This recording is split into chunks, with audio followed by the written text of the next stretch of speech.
In this video, we're going to be doing a breakdown of the approximate cost to make a larger concrete ornament like you see here, just to give you an idea approximately how much it costs. I bet you're going to be surprised.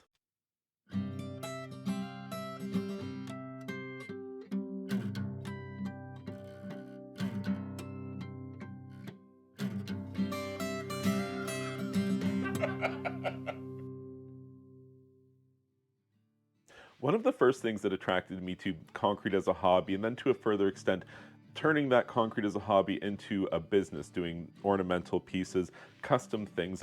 For me, it started from a life as a backyard contractor. I got into some high-end clientele. They wanted unique and interesting things. They would tell me that basically every project, I want something really unique, really interesting.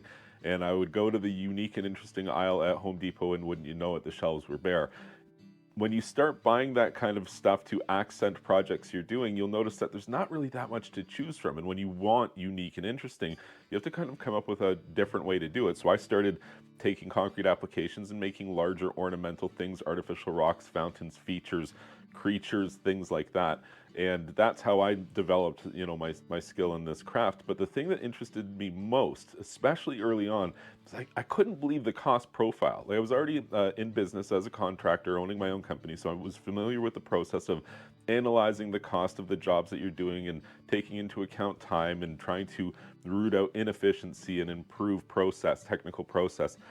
It blows my mind how little it costs to do something like this. Now, I just finished sculpting this. He's still wet, and as I was making him, I was just kind of running through the numbers in my head, and I just decided to make this video so that you can see for yourself just a little bit about what's involved with a process like this. So it's a styrofoam core. It has galvanized steel mesh or lath over top of that. It has a mortar mix applied to it. Once this cures, it will have a painted, airbrushed acrylic paint finish, and then a concrete sealer applied to it.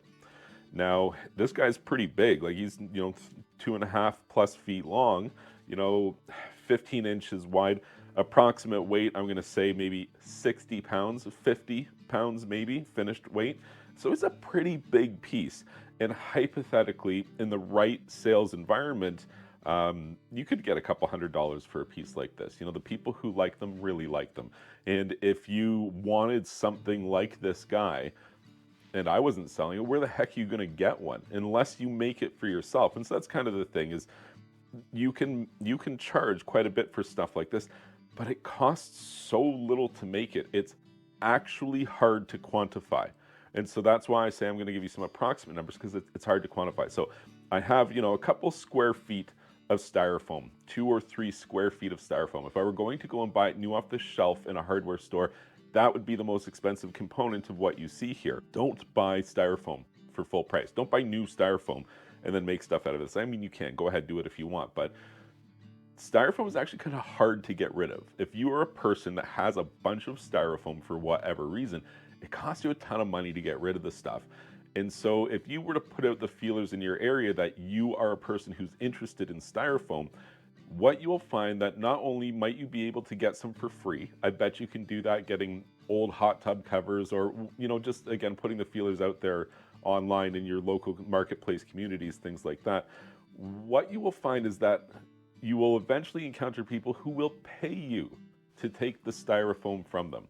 Perhaps you're willing to take a small amount of money and you'll just take away, a truck and trailers full of styrofoam off their hands, secondhand from a building site or leftover from commercial or large-scale residential construction. You can end up with just dumpsters full of big pieces of styrofoam that are useless to the original people because they've already taken what they want. These are end-cut small pieces, odds and ends. For what we do, this is perfect.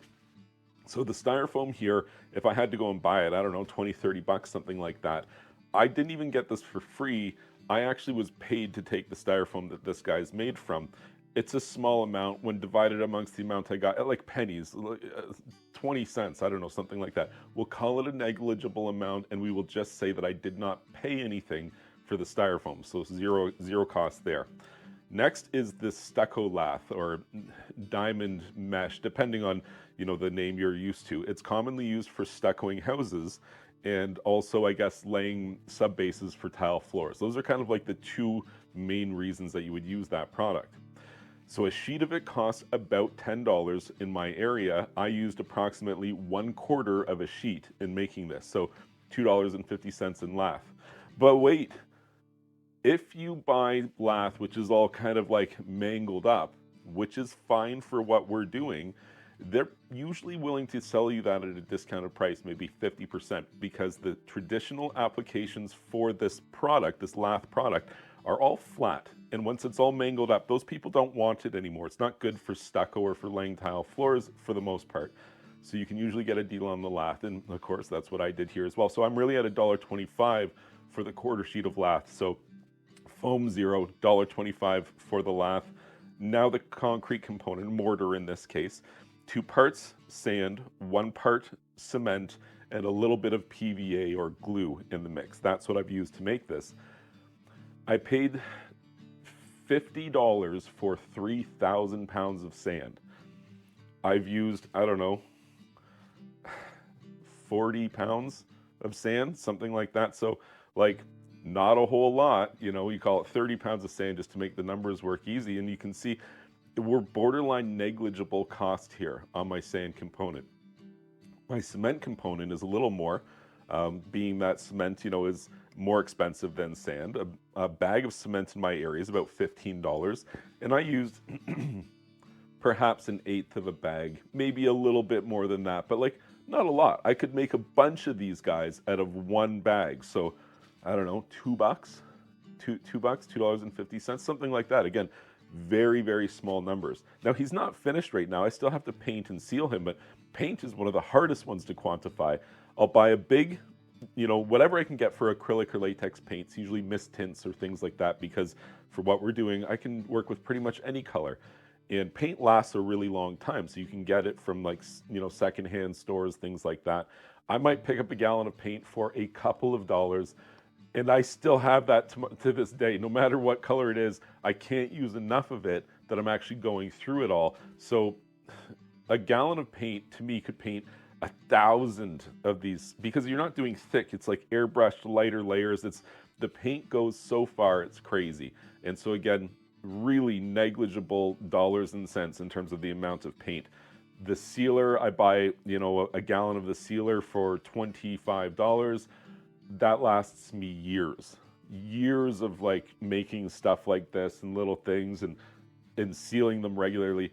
Years of that. It goes such a long way. So like your total cost all in materials is probably realistically somewhere in the $5 to $10 range, assuming that you're not paying for the styrofoam, that is.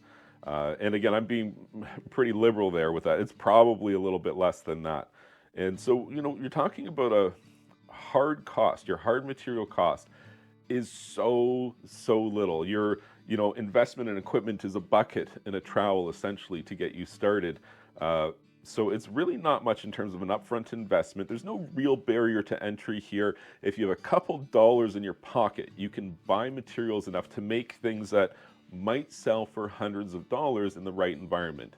And you might be thinking like, oh yeah, but this guy is great, I couldn't make that. It's like, you gotta be kidding me. I'm so, like, I don't wanna say, oh, I'm not good at this. I'm okay at it. Like, I do all right, but like, realistically, I'm not that great of an artist. I can't draw you a great picture. I can't sculpt you a great human-like face. If you can even almost do those things, you're probably going to excel at this process. And what I might be able to sell for a couple $100 in the right environment, you might be able to sell for a couple $1,000 or more in the right environment, because this really is art.